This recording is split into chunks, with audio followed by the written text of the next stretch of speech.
लेकिन सोच सभी का एक है। वह क्या? शांति के साथ सौहार्दपूर्ण वातावरण में हम पूरा परिवार सुरक्षित रहते हुए और विकास की ओर उन्मुख रहेंगे। जहां तक हमारा कर्म क्षेत्र है, जो भी विद्यालय परिवार का एक एक सदस्य काफी परिश्रम करके हम इस स्थान पर आए हैं कि आज हर जगह चर्चा का विषय बना हुआ है। क्यों? यहाँ के बच्चे में अनुशासन कैसे पालन किया जाए, कैसे आपका चरित्र उत्तम हो, किस तरह से आप समाज में पहचान बना सकें, इसके लिए यहाँ के शिक्षक से लेकर जितने भी सहयोगी साथी हैं और गैर शैक्षणिक कर्मचारी हैं, सभी का सहयोग बराबर है और तब हम आज यहाँ से संबोधन कर रहे हैं। एक समय था अर्थव्यवस्था के मामले में हम बहुत पीछे थे, लेकिन आज परिश्रम के बदौलत चूंकि वो समय चला गया जब 2-4 बेंच बोर्ड टांग कर लोग शिक्षा प्रदान करने का काम करते थे। आज समय है आधुनिक तकनीक का। हमें पूरा विश्वास है जैसे जैसे हम अग्रसर हो रहे हैं, आगे बढ़ रहे हैं, जो भी संसाधन वर्तमान समय में एक उत्तम विद्यालय के लिए चाहिए, मैनेजमेंट आपको पूरा करने का भरसक प्रयास कर रहा है और आप लोगों को विश्वास दिलाते हैं आगे जो भी जरूरत होगा विद्यालय को कैसे और ऊंचाई पर ले जाएं, इसके लिए जो भी संसाधन की आवश्यकता होगी मैनेजमेंट किसी तरह से पीछे नहीं हटेगा। हमेशा आपके सुख दुख में जो भी हमारे अधीनस्थ सहयोगी साथी हैं, आपको गर्व महसूस होना चाहिए कि हम एक ऐसे विद्यालय में कार्य करते हैं स्वाभिमान के साथ, आपको प्रतिष्ठा के साथ,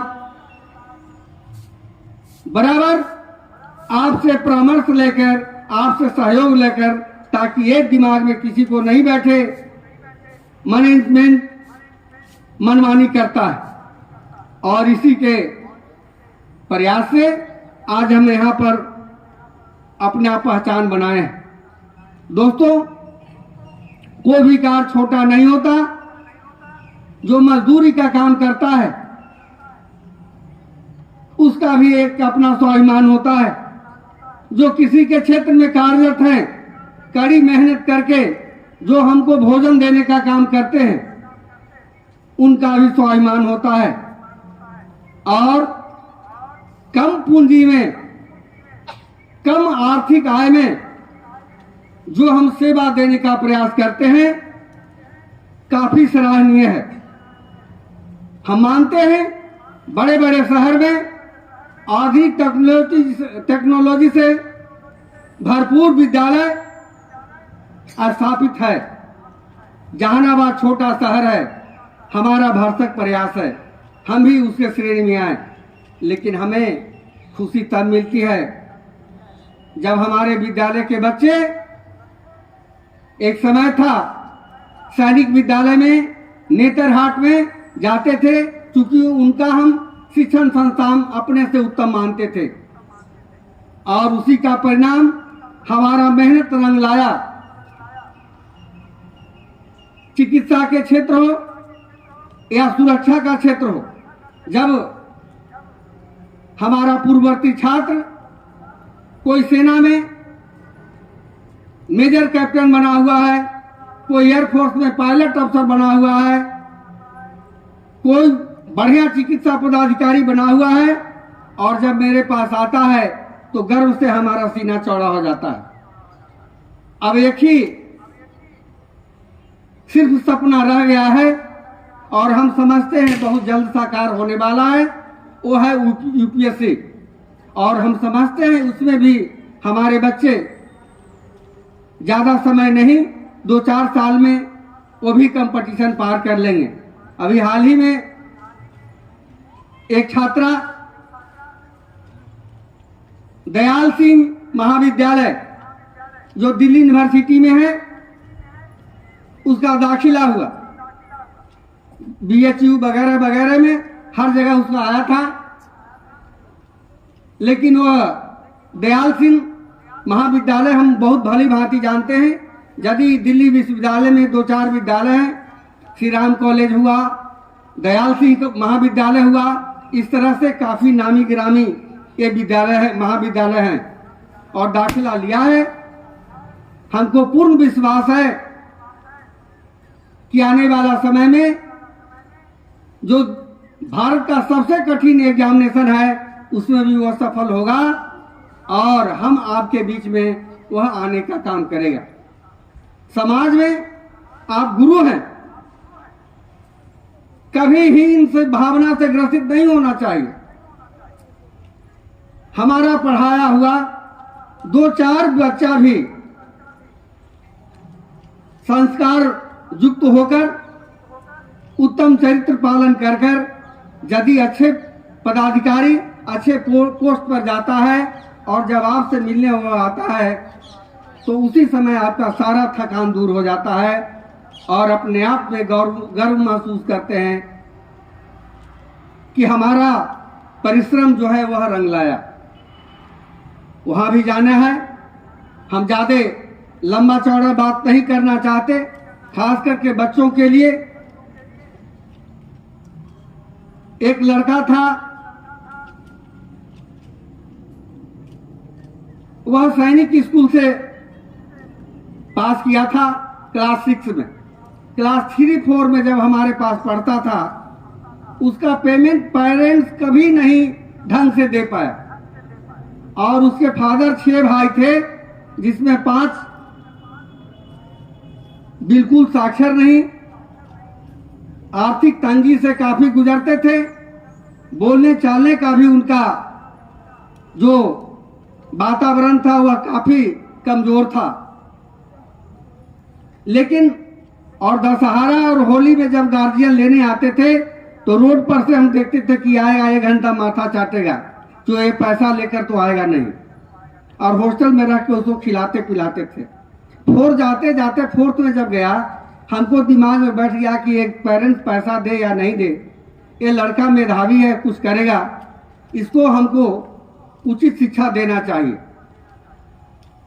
हम पढ़ाए, सैनिक स्कूल में गया और अभी वह था जल सेना में 2 साल पहले लेफ्टिनेंट के पद पर उसका तैनाती हुआ। हमारे पास आया था कि सर घर में पूजा है, आप आ जाते, तो हम पूरे परिवार काफी खुश होते। उस परिवार से हमको लेना देना नहीं, लेकिन वो बात आज भी कौनता है हमको।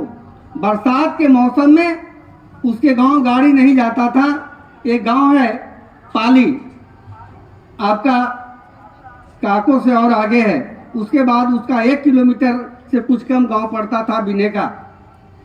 जब हम गए तो बहुत बड़े जमींदार एक थे, उनके दरवाजा पर गाड़ी रुक गई। बूढ़ा 80-85 साल के थे। कहे कि से कहाँ जब बाबू, हम की जीप बिने का जब, तो गड़िया यह जमा लगा था, आगे गाड़ी न जेतो से केकरा ही जाए था वो, हम की जीप बिने का जाए थी, तो उनका ही कहा जाए था, जिनका लड़का बहुत बड़ा ऑफिसर हो लिया सेना में, से आज पूजा उजा है। हम काफी अंदर से महसूस हुआ कि इतना गरीब घर के लड़का और आज जेवार में इस तरह से वो अपना पहचान बनाया। और उसके दरवाजे पर जाने के बाद पूरा गांव या अगल बगल के जितने गोतिया कुल कुटुंब उसके पास आए हुए थे, हर आदमी के पास लग रहा था कि हम उन लोगों का आइकॉन है। जो भी आ रहा था हमारे पास, कौन है सर जो इसको यहाँ तक पहुँचाने वाले हैं। इतना गरीब घर का लड़का, रहने का भी जगह उसको नहीं था, आज इस स्थान पर पहुँच गया। तो मतलब हर लोग जो है हमको प्रशंसा कर रहे थे। तो सबसे बड़ा संतुष्टि तब मिलता है जब हम अपना वर्क करते हैं और उस वर्क से जिस पेशा में हम जुटे हुए हैं उस पेशा में लड़के अच्छे करते हैं तो स्वाभिमान जागता है कि हमने जो परिश्रम किया वह सफल हुआ और हमारा समाज में यदि प्रत्येक व्यक्ति 2-4 व्यक्ति आपका पेशा ऐसा है उसमें अच्छाई के रास्ते पर चलकर उसके परिवार को आगे बढ़ाने में काम करते हैं तो हम समझते हैं आपका जीवन सफल है। विद्यालय खोलना सिर्फ पैसा के लिए नहीं, ऐसा लोग सोचते हैं, पेरेंट्स के भी मन में रखता है। निजी विद्यालय वाला बहुत पैसा हटता है, ड्रेस के नाम पर, टाई के नाम पर, बैच के नाम पर, एग्जामिनेशन फी के नाम पर। लेकिन एक कहावत है, जब तक शिक्षक भूखा है ज्ञान का सागर सूखा है। सरकारी विद्यालय का जो शिक्षक है बराबर सरकार के द्वारा पैसा मंथली मुहैया किया जाता है, विद्यालय जाए या नहीं जाए। और हम जो शिक्षक हैं वो आप पेरेंट्स के द्वारा जो आर्थिक मदद दिया जाता है उसी से हम लोगों का रोजी रोटी चलता है, परिवार का भोजन चलता है। और तब हम इन बच्चों को, पत्थर रूपी इस बच्चे को तराशने का काम करते हैं और ठोक ठोक कर मूर्ति बनाने का काम करते हैं। इसलिए हम तमाम शिक्षक को अपने आप में गौरव होना चाहिए। हमारा जो पेशा है वह सबसे उत्तम पैसा है। आप डॉक्टर के पास जाएंगे, वह सिरिंज लगाएगा, आला लगाएगा और चेक के नाम पर तरह तरह से परेशान करेगा। लेकिन एक शिक्षक के पास जाएंगे, जब विद्यालय में जाएंगे तो हमेशा उसका प्रयास रहेगा कि इस बच्चा का जो अभिभावक है बहुत उत्साह के साथ अपने बच्चे का भविष्य सुरक्षित रखने के लिए आपके पास भेजा है। हम समझते हैं आप में जो भी एनर्जी है वह पूरा एनर्जी इसमें समाहित करने का काम करेंगे। निश्चित आपका चरित्र में आपका चार चांद लगेगा और दिन प्रतिदिन आप आगे बढ़ेंगे। इन्हीं बातों के साथ मैं अपनी वाणी के विराम दूंगा। जय हिंद, जय भारत।